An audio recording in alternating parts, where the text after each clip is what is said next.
Hello friends, எல்லாருக்கும் வணக்கம். Welcome back to my channel Meena's Lifestyle. இன்னைக்கு நம்ம சேனல்ல என்ன வீடியோ பார்க்க போறோம்னு பாத்தீங்கன்னா ஒரு full day vlog வீடியோ தான் பார்க்க போறோம். இந்த vlog வந்து காலையில ஒரு 7 o'clock ல இருந்து ஸ்டார்ட் பண்ணிருக்கேன். நல்ல மழை இங்கெல்லாம்.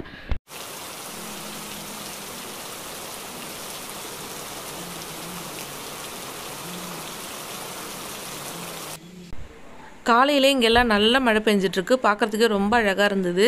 டீ காபி எல்லாம் குடிச்சு முடிச்சதுக்கு அப்புறமா கொஞ்ச நேரம் வெளியில நின்னு வேடிக்கை பார்த்துட்டு இருந்தேன். பார்க்கிறதுக்கு ரொம்ப நல்லா இருந்தது.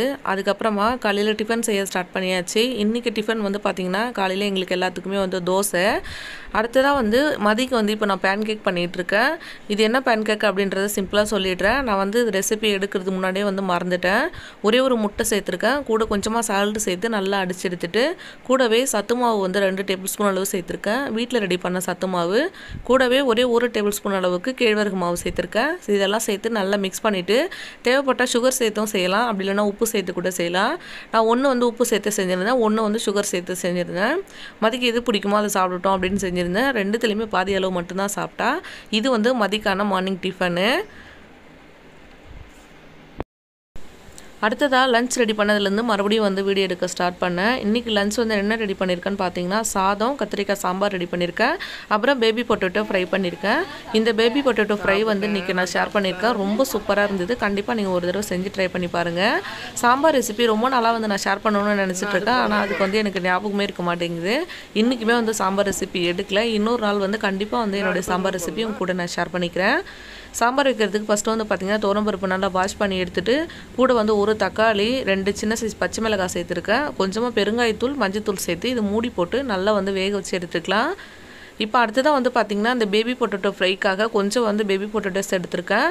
இது வந்து தோல் எல்லாம் எடுக்க தேவையில்ல. நல்லா வந்து தண்ணியில வாஷ் பண்ணிட்டு கொஞ்சமா தண்ணி சேர்த்து உப்பு போட்டு இது வந்து நல்லா வேக வச்சு எடுத்துக்கலாம்.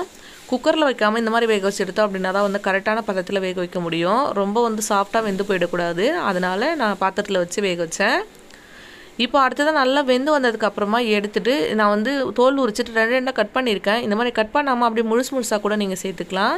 இப்போ இது கூடவே கொஞ்சமாக மஞ்சள் தூள், தேவையான அளவுக்கு உப்பு சேர்த்துருக்கேன். அப்புறம் உங்கள் காரத்துக்கு தகுந்த மாதிரி மிளகாத்தூள் சேர்த்துக்கோங்க. நான் வந்து வெறும் மிளகாத்தூள் சேர்த்துருக்கேன். இது கூடவே நீங்கள் தேவைப்பட்டால் இஞ்சி பூண்டு ஃப்ளேவருக்காக இஞ்சி பூண்டு கூட சேர்த்துக்கலாம். அந்த ஃப்ளேவரும் சேர்த்து கிடைக்கும். ஸோ நல்லாயிருக்கும். அடுத்ததாக கொஞ்சமாக மிளகுத்தூள் சேர்த்துருக்கேன். இதெல்லாம் சேர்த்ததுக்கு அப்புறமா ஒரு தடவை வந்து இது நல்லா குலுக்கி விட்டுறலாம். ஒரு 5 நிமிஷம் அப்படியே ஊற வச்சிடலாம். ஃபஸ்ட்டு வந்து ஒரு பேனில் சேர்த்து இது நல்லா வந்து நம்ம ரோஸ்ட் பண்ணி எடுத்துக்கணும்.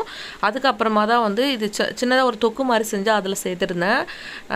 ஜஸ்ட்டு அப்படியே வந்து எண்ணெயில் ஃப்ரை பண்ணி கூட சாப்பிட்லாம். ரொம்ப நல்லாயிருக்கும். ஆனால் வந்து அந்த மாதிரி ஃப்ரை பண்ணி கொடுக்கும்போது எங்கள் ஹஸ்பண்டுக்கு வந்து பிடிக்கல. ஸோ அதனால் வந்து கொஞ்சம் தொக்கு மாதிரி செஞ்சு அதில் சேர்த்துருந்தேன். பார்க்குறதுக்கு அது ரொம்ப நல்லா இருந்தது டேஸ்ட்டாக. ஃபஸ்ட்டு ஒரு இரும்பு கடாய் எடுத்திருக்கேன். கொஞ்சமாக எண்ணெய் சேர்த்துட்டு நான் எடுத்து வச்சுருக்க உருளைக்கிழங்கெல்லாம் இதில் சேர்த்து அடுப்பை வந்து லோ ஃப்ளேமில் வச்சுட்டு நல்லா வந்து ரோஸ்ட் பண்ணி எடுத்துக்கோங்க. இது எந்த அளவுக்கு டைம் எடுத்து நல்லா ரோஸ்ட் பண்ணுறீங்களோ அந்த அளவுக்கு சூப்பராக இருக்கும். நீங்கள் கட் பண்ணாமல் முழுசாக சேர்த்திங்க அப்படின்னா இன்னும் குழந்தைங்களுக்கு ரொம்ப பிடிக்கும். நீங்கள் அந்த மாதிரி கூட சேர்த்துக்கலாம். அப்படியே வந்து நல்ல மழை பெஞ்சிட்டு இருந்தது. இது அப்படியே ஒரு பக்கம் ரோஸ்ட் பண்ணிட்டு இருந்தேன். ஒரு சைடு வந்து பார்த்தீங்கன்னா சாதம் ரெடி ஆகிட்டு இருக்கு. பருப்பு வந்து நான் வேக வச்சு எடுத்து வச்சிருக்கேன். அடுத்ததான் வந்து சாம்பார் ரெடி பண்ணணும். என்னுடைய சாம்பார் ரெசிபி வந்து ஷேர் பண்ணணும் அப்படின்னு ரொம்ப நாளாக நினச்சிட்டு இருக்கேன். கண்டிப்பாக நான் வந்து ஷேர் பண்ணுறேன்.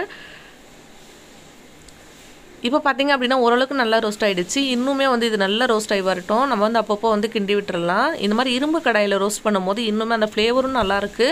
சீக்கிரமாகவும் வந்து ரோஸ்ட் ஆகும். வெளியிலாம் வந்து பார்த்திங்கன்னா நல்லா க்ரன்ச்சியாக இருக்கும். இப்போ வந்து நல்லா ரெடி ஆகிடுச்சு. இது வேற ஒரு பாத்திரத்தில் நான் மாற்றி வச்சுருக்கேன். இது வந்து எப்படி ஃப்ரை பண்ணுறது அப்படின்றதையும் நான் இப்போ காமிக்கிறேன். இந்த கேப்பில் வந்து பார்த்திங்கன்னா நான் சாம்பாருமே வந்து ரெடி பண்ணிட்டேன். சாம்பார் ஒரு பக்கம் வந்து ரெடி ஆகிடுச்சு. சாதமுமே வந்து வடிச்சிட்டேன். இப்போ வந்து இந்த பேபி பொட்டேட்டோ ஃப்ரை மட்டும் எப்படி பண்ணுறது அப்படின்றத உங்களுக்கு நான் காமிக்கிறேன். இந்த மாதிரி ஒரு கடாயை வச்சுக்கோங்க. ஒரே 1 டேபிள் ஸ்பூன் அளவுக்கு எண்ணெய் சேர்த்துக்கோங்க. கூட கொஞ்சமாக கடுகு சேர்த்துக்கலாம். கடுகு நல்லா பொரிஞ்சு வந்ததுக்கப்புறமா ஒரு சின்ன சைஸ் வெங்காயம் கட் பண்ணி வச்சுருக்கேன். அதையும் சேர்த்து நல்லா ஃப்ரை பண்ணிக்கலாம். நீங்கள் எந்த அளவுக்கு வந்து உருளைக்கிழங்கு எடுத்துருக்கீங்களோ அதுக்கு தகுந்த மாதிரி வெங்காயம், தக்காளி இதெல்லாம் வந்து அட்ஜஸ்ட் பண்ணிக்கோங்க. அடுத்ததாக ஒரு கொத்தளவு கருவேப்பிலை சேர்த்துக்கலாங்க. இப்போ ஆனியன் வந்து நல்லா நம்மளுக்கு வதங்கி வரணும். இப்போ வந்து இஞ்சி பூண்டு பேஸ்ட் கூட நீங்கள் சேர்த்துக்கலாம். நான் ஃப்ரெஷ்ஷாக கொஞ்சம் பூண்டு மட்டும் தட்டிட்டு சேர்க்குறேன். கொஞ்ச நாளாகவே வந்து ஃப்ரெஷ்ஷாக பூண்டு தட்டிட்டு சேர்க்குற எல்லா ரெசிபியும் எனக்கு ரொம்ப பிடிக்குது. அதனால் நான் இப்போ வந்து இந்த மாதிரி தான் சேர்த்துக்கிறேன். இஞ்சி பூண்டு வந்து அவ்வளோவா ரெடி பண்ணுறதும் இல்லை. பிரியாணிக்கு மட்டும்தான் வந்து யூஸ் பண்ணிகிட்ருக்கேன். இந்த ஃபஸ்ட்டு அப்படியே வந்து சேர்க்குறோம் இல்லையா, இந்த ஃப்ளேவர் ரொம்ப நல்லாயிருக்கு. ஸோ அதனால் இந்த மாதிரி சேர்த்துக்கிறது இப்போலாம். அடுத்ததாக ஒரே ஒரு தக்காளி கட் பண்ணி வச்சுருக்கேன், அதையும் சேர்த்து நல்லா வந்து இந்த மாதிரி ஃப்ரை பண்ணி விட்டுக்கலாம். தக்காளி கூடவே தேவையான அளவுக்கு கொஞ்சமாக உப்பு சேர்த்துருக்கேன். சேர்த்துட்டு நல்லா மிக்ஸ் பண்ணி விட்டாச்சு. மிக்ஸ் பண்ணி விட்டுட்டு தக்காளி வந்து நல்லா மேஷ் ஆகிற அளவுக்கு வந்து குக் ஆகி வரட்டும். நல்லா பழுத்த தக்காளியாக இருந்தால் கூட நீங்கள் சேர்த்துக்கோங்க. தக்காளி நல்லா மேஷ் ஆனதுக்கப்புறமா வீட்டில் ரெடி பண்ண குழம்பு மிளகாத்தூள் வச்சுருக்கேன், அது வந்து தேவையான அளவுக்கு சேர்த்துக்கிறேன். உங்கள் காரத்துக்கு தகுந்த மாதிரி நீங்கள் சேர்த்துக்கோங்க. கொஞ்சமாக மஞ்சத்தூள் சேர்த்துக்கிறேன். இது எல்லாமே இந்த மசாலாவுக்கு தேவையான அளவுக்கு மட்டும் சேர்த்திங்கன்னா போதும். உங்களுக்கே தெரியும், ஆல்ரெடி உருளைக்கிழங்குல நம்ம எல்லாமே சேர்த்து தான் வேக வச்சுருக்கோம், நம்ம ஃப்ரை பண்ணி வச்சுருக்கோம்.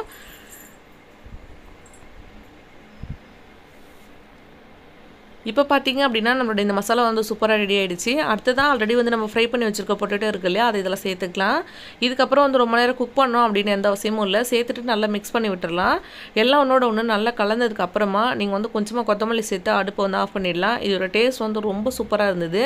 சாம்பார் சாதத்துக்கு கூட அடிச்சிக்கவே முடியாது, அந்தளவுக்கு டேஸ்ட்டாக இருந்தது. எனக்கு ரொம்ப பிடிச்சிருந்ததுங்க. இப்போ அவ்வளோதான், ஆல்மோஸ்ட் வந்து லஞ்ச் ரெடி ஆகிடுச்சு. இப்போ நாங்கள் வந்து சாப்பிட போகிறோம். சாப்பிட்டு முடிச்சதுக்கப்புறமா வந்து உங்களை பார்க்குறேன். இன்றைக்கி பாருங்கள், இதுதான் எங்களுடைய லஞ்சு. நல்லாவே இருந்தது. சாம்பாருக்கு வந்து இது ரொம்ப நல்லா இருந்துச்சு. சேர்த்து சாப்பிட்டாச்சு. இந்த உருளைக்கிழங்கு வந்து பார்த்திங்கன்னா நல்லா சாஃப்டாக வெந்திருந்தது. குக்கரில் சேர்த்து வேக வைக்கும் போது ரொம்ப மேஷ் ஆகிற அளவுக்கு வந்து குக் ஆகிடுது. ஸோ அதனால் பாத்திரத்தில் சேர்த்து வந்து வேக வச்சுக்கோங்க. இந்தளவுக்கு வந்து கரெக்டாக வெந்திருக்கும். ரொம்ப நல்லா இருந்துச்சு. அப்புறம் ஈவினிங் போல் கொஞ்சம் போர் அடிக்குது அப்படின்னு சொல்லிட்டு வெளியில் போயிருந்தோம். நான், மதி, அப்புறம் என் தங்கச்சி 3 பேர் வெளியில் போயிருந்தோம். கொஞ்சம் ஸ்நாக்ஸ் எல்லாம் சாப்பிட்டோம். அங்கே வந்து கொஞ்சம் கிளிப்ஸ் எல்லாம் எடுத்திருந்தேன். நாங்கள் வந்து பார்த்திங்கன்னா பப்ஸு, அப்புறம் வந்து சமோசா சாப்பிட்டோம். மதி வந்து பார்த்திங்கன்னா பிஸ் பெங்காலி சாண்ட்விச் அப்படின்னு சொல்லிட்டு ஒரு சாண்ட்விச் சாப்பிட்டா. இது ஒன்றுமே இல்லை, 2 சைடும் வந்து பார்த்திங்கன்னா ரசகுல்லா மாதிரி இருக்குது. நடுவில் அந்த ஸ்டஃபிங் வந்து பால்கோவா மாதிரி ஸ்டஃப் பண்ணியிருந்தாங்க. அது வந்து பார்த்திங்கன்னா சாப்பிட்றதுக்கு டேஸ்ட் நல்லா இருந்தது. ரசகுல்லாவும் பால்கோவாவும் பிடிக்கும் அப்படின்னா அந்த ஃப்ளேவர், அந்த காம்பினேஷன் வந்து ரொம்ப சூப்பராக இருந்தது. கண்டிப்பாக நீங்கள் ட்ரை பண்ணி பாருங்கள். அப்புறம் சாப்பிட்டுட்டு வீட்டுக்கெல்லாம் வந்தாச்சு. நைட்டு டின்னர் வந்து பார்த்திங்கன்னா முடக்கத்தான் தோசை செஞ்சுருந்தேன். இந்த மாவு வந்து ஆல்ரெடி ரெடி பண்ணி வச்சுருந்தேன். இதுவுமே எப்படி ரெடி பண்ணுறது அப்படின்னு சொல்லிட்டு நான் அடுத்த வீடியோவில் வந்து காமிக்கிறேன். வீடியோ ஒரு கையில் ஃபோன் வச்சுட்டு திருப்பி போட்டதால் ஒழுங்காக வந்து திருப்பி போட வரல. ஆனால் தோசை வந்து பார்த்திங்கன்னா ரொம்ப நல்லா இருந்தது.